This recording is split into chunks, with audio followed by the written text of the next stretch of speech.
चलो एक बार फिर से अजनबी बन जाएं हम दोनों। ना मैं तुमसे कोई उम्मीद रखूं दिल नवाजी की, न तुम मेरी तरफ देखो गलत अंदाज नजरों से। न मेरे दिल की धड़कन लड़खड़ाए मेरी बातों से।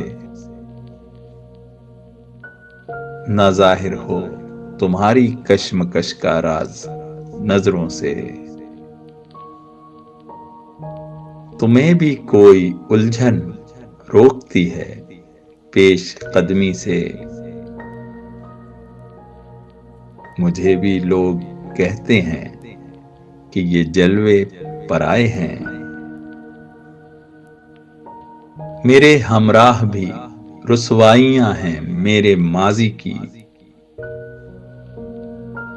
तुम्हारे साथ भी गुजरी हुई रातों के साए हैं।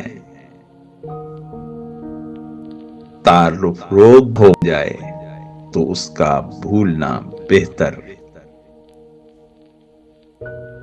ताल्लुक बोझ बन जाए तो उसको तोड़ना अच्छा। वो अफसाना जिसे अंजाम तक लाना न हो मुमकिन, उसे एक खूबसूरत मोड़ देकर छोड़ना अच्छा।